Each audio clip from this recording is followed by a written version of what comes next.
Just like the street lights lit this town, like a fire in a blaze, gotta burn it down. Can't be afraid to leave this out.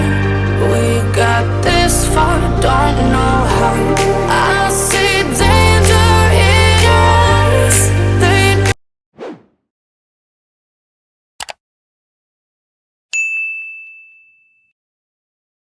Hello YouTube, it's your girl Kimberly. Thank you so much for coming back to my channel. In this video, we are going to talk about 5 ways that you can save money on skincare. So if you see these skincare products and the prices and you're like, oh, there's got to be the way to cut back and to save a little bit of money, what can I do? Keep watching and I'm going to tell you. But thank you so much for coming to the channel. We really appreciate it. Please subscribe to the channel. It is an easy and free way for you to support the channel. We talk about beauty, hair, nails, skincare, tech, travel, and we want you to be here for all the things. Also, if you like this video, like the video and hit the notification bell. That way you'll be one of the first people to know when I post a new video or go live.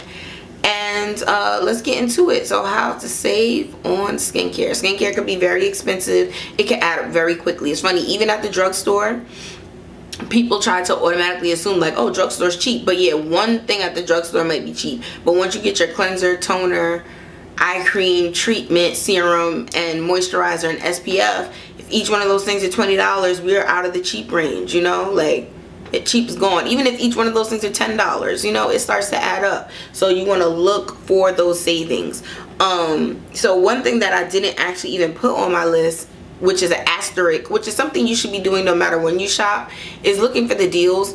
If you get coupons in the mail, if you get emails, if you get Sephora 20% off, Ulta Beauty Days, Mother's Day sales, Valentine's Day sales, if your skincare is running low, take a quick look over those things so that way you can strategically get them on sale. That's one way to save. So that's something that you should just in the background all the time.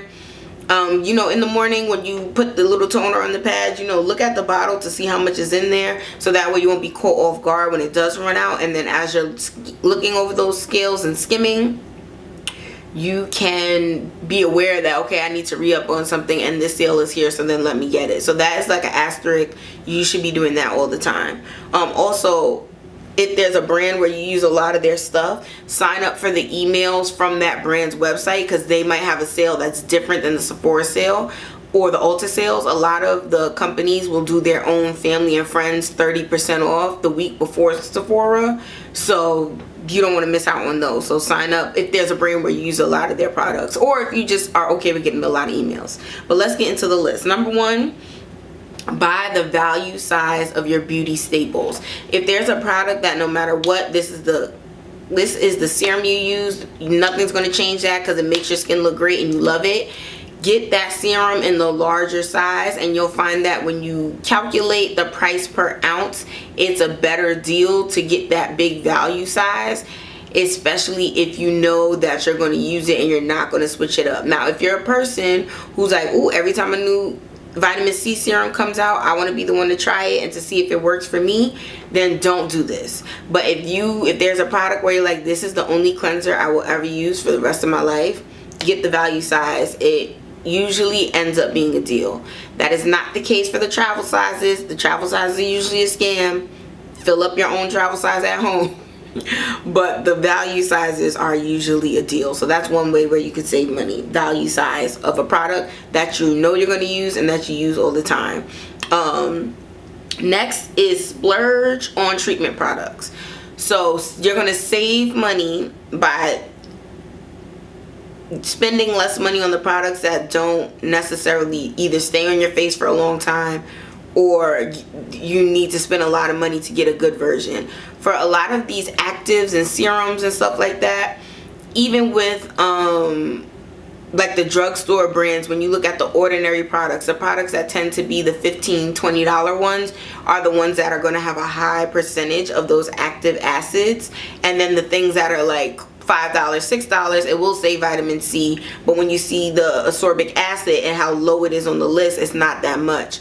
So you are going to want to spend, if you find that that particular active is helpful for your skin and makes it better, you're going to find that you're going to want to spend more money to get either the most deliverable version for your skin, so the chemical compound is the most skin ready to be absorbed, and that often costs more money, or a higher percentage of it instead of just 5% vitamin acid or vitamin C ascorbic acid, or 5%, 10% niacinamide. Let's say if you want that 15%, which that sounds really high, but like 11%, that's going to cost more money, and the form of it is going to cost more. So I would say that for those actives and those serum treatments, or the really targeted eye treatment, moisturizer treatments, retinol stuff, that you might want to spend more on, and then you could spend less money on cleansers, manual exfoliants, things where you just wash on, wash off. You don't need to necessarily invest a lot of money in those kinds of products, okay?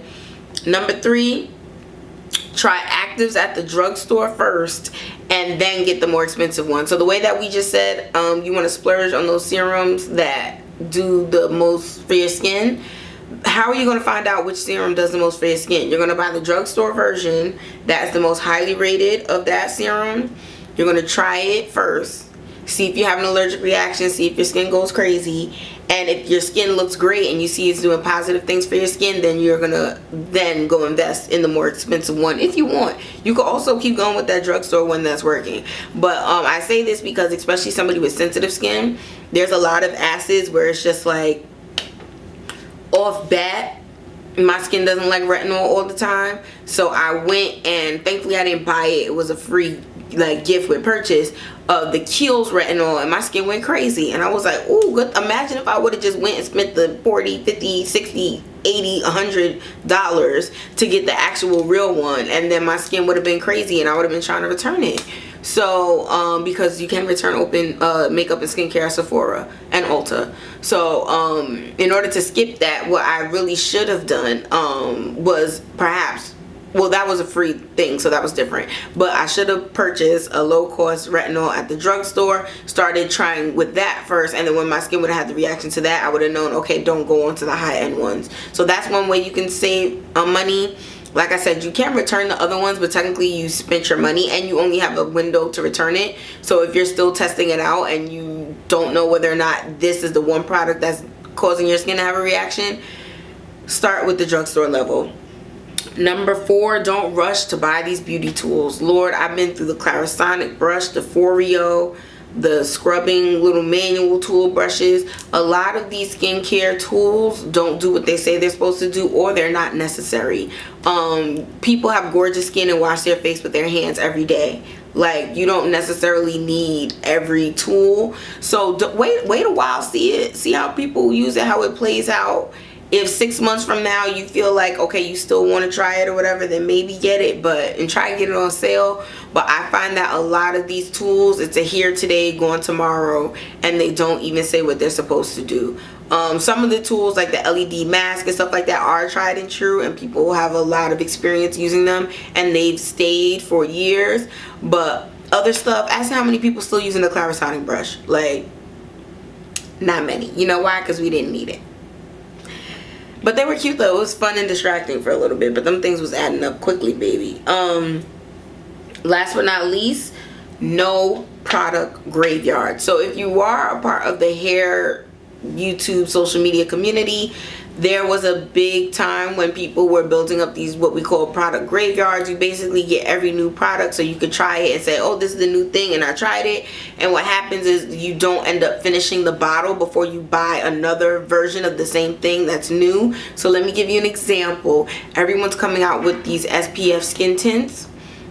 If there's an SPF skin tint right now at your house that you have not finished, and then you go buy another one, now you have 2 SPF skin tints that you need to finish.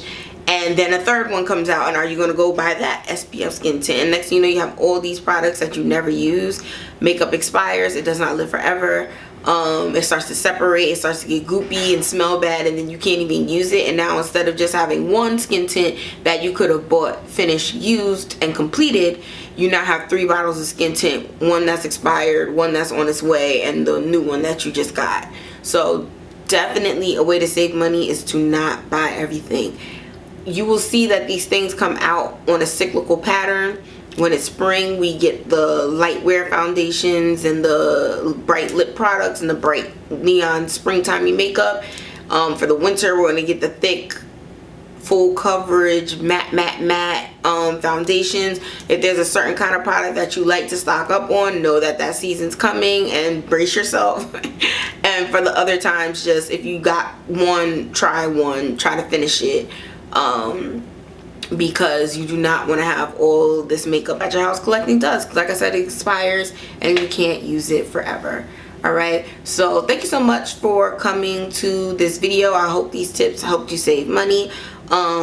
If there's any other way that you use to save money on skincare, whether it's like discounts from your credit card or employee programs or perks, gift cards, put it in the comment section below. That way you can help the community. We're all trying to get all the things to, you know, make our skin look great.